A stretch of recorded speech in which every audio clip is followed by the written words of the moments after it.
Guys, good morning. তোমরা সবাই কেমন আছো? আশা করি তোমরা সব ভালো আছো। আমিও ভালো আছি। দেখো সকাল সকাল এখন কিন্তু আমি গাড়ি নিয়ে কোথায় যাচ্ছি? এখন যাচ্ছি আমি কিন্তু একটু বাইরে নাস্তা আনতে আর ঠাকুর জন্য একটু ফুল মিষ্টি আনতে যাচ্ছি। চলো চলো, তোমরা আমার ব্লগটা দেখতে থাকো, তাহলেই জানতে পারবে আমি কী কী নিব। তারপর কিন্তু আমি চলে যাচ্ছি, এখানে প্রচুর পরিমাণে রোদ, বাপরে বাপ। সকালবেলা সত্যি বলতে এখন বেরোই না, সত্যি বলতে এখন সকালবেলাটা বাইরে বেরোয় না, বিকালে বেরোই, বেরোলে বিকালে বেরোই। আজকে সকালে বেরিয়ে বুঝতে পারছি রোদের কি তাপ, এত রোদ, ঘেমে যাচ্ছি। গাড়ি চালাতে ভালোই লাগছে না, তাও কি করব, চালাতে তো হবেই, ঘর তো যেতেই হবে, আর সব কিছু নিয়ে যেতে হবে। তারপর দেখো এখানে কিন্তু আমি চলে যাচ্ছি, আমি যাচ্ছি আর আমার দিদি মিলে চলে যাচ্ছি একসাথে। আর বাইরেটা প্রচুর ভিড়, আর সেরকম বাইরেটা প্রচুর গরম। গরম তো দূর বাদ, রোদ তোমরা তো জানোই, রোদ মানেই গরম। তারপর কিন্তু এখানে চলে যাচ্ছি। তারপর কিন্তু যেতে যেতে কিন্তু দেখছি যে পরোটার দোকানটা কোথায়। সত্যি বলতে পরোটার দোকান কোথায় কিংবা নাস্তার দোকান কোথায় আমি কিন্তু এখানে অতটা চিনি না, নতুন এসেছি, তোমরা তো সবাই জানো। তার যে আমি দেখছিলাম যে কোথায় কোথায় খুঁজতে খুঁজতে যাচ্ছিলাম, তারপর দেখলাম একটা পরোটার দোকান। তারপর কিন্তু আমি গাড়িটা সাইডে দাঁড় করে এখন কিন্তু নিয়েছি এখানে পরোটা।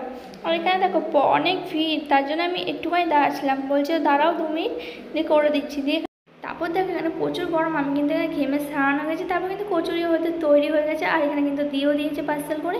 এখানে কিন্তু আমি নিয়ে এবার চলে যাচ্ছি দোকানে, ফুলের দোকানে, ফুল আর মিষ্টি কিনবো। তারপর কিন্তু এখানে ফুল মিষ্টি সব কেনা হয়ে গেছে। এখন চলে যাবো হলো ঘরে। চলো ঘরে চলে এসেছি, এখন কিন্তু চলে যাচ্ছি উপরে।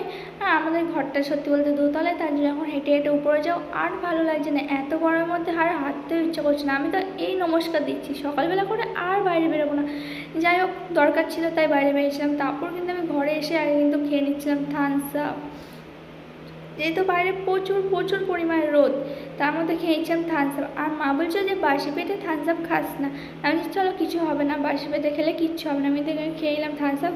তারপর কিন্তু মা নাস্তাটা বেড়ে দিয়েছে, আমি নাস্তা খেতে বসে গেছি। এখানে বসে গেছি, তোমরাও চলে এসো আমার সাথে নাস্তা করবে। তারপর যাই হোক, আমি নাস্তা টাস্তা করে স্নান করে কিন্তু চলে এসেছিলাম। স্নান টান করে এবার দেবো পুজো। চলো দেওয়া যাক পুজো। এখানে কিন্তু আমি প্রথমেই ঠাকুরের সামনে প্রদীপ ধরে দিচ্ছিলাম, আর প্রদীপ ধরানো হয়ে গেছে। এখানে কিন্তু আমি ধূপ সব কিছু ধরে নিচ্ছিলাম ঠাকুরকে। আর ঠাকুরকে কিন্তু আমি সুন্দরভাবে ফুল দিয়ে সাজিয়ে নিয়েছি সবার প্রথম। আর ঠাকুরকে কিন্তু আমি সব কিছু ভালো করে দিচ্ছি। আমার ঠাকুর পুজো দিতে খুব খুব ভালো লাগে, সত্যি বলছি ফ্রেন্ড, এত ভালো লাগে যে আর কি বলবো। তারপর কিন্তু আমার ঠাকুরকে এখানে পুজো দেওয়া হয়ে গেছে। তারপর কিন্তু লাঞ্চ টাঞ্চ করে আমি কিন্তু দুপুরবেলা রেডি হয়ে একটু বাইরে বেরিয়েছিলাম। কোথায় যাচ্ছি তোমার সাথে পুরো শেয়ার করবো। আমি, মা আর কিন্তু দিদি চলে যাচ্ছিলাম। আমায় কেমন লাগছে অবশ্যই কমেন্ট করে জানিয়ে আমার এই লুকটা কেমন লাগছে। তারপর যেতে যেতে এখানে কিন্তু সন্ধ্যে হয়েছিল, আমরা যাচ্ছিলাম একটা মন্দিরে। এটা হলো লোকনাথ মন্দির, কত সুন্দর দেখো মন্দিরটা, তোমাদের সাথে পুরোটা শেয়ার করছি। এখানে আমি ঘন্টাটা বাজাতেই পারছি না, তো যাই হোক ঘন্টাটা অবশ্যই বাজলো। আমি কিন্তু ভিতরে ঢুকে যাচ্ছি, আর আমি একটাই মানত করছি যা।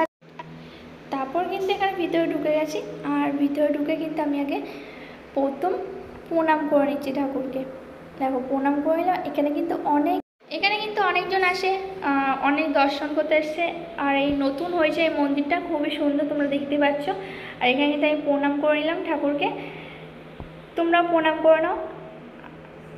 এবার কিন্তু আমি ঠাকুরকে নমস্কার করে এখন চলে যাবো ঘরে। তো তোমাদের আমি এটাই দেখাতে চেয়েছিলাম কোথায় আসলাম। তো আমার ভিডিওটা তোমাদের কেমন লাগলো অবশ্যই কমেন্ট করে জানিও। আর আমার চ্যানেলে তোমরা যদি নতুন হয়ে থাকো প্লিজ চ্যানেলটা সাবস্ক্রাইব অ্যান্ড লাইক করো। আর নতুন নতুন ভিডিও পেতে চাইলে আমার চ্যানেলটা সাবস্ক্রাইব করো। কেমন লাগলো অবশ্যই জানিও। Bye bye friend, love you, bye bye. Next ব্লগে দেখা হচ্ছে।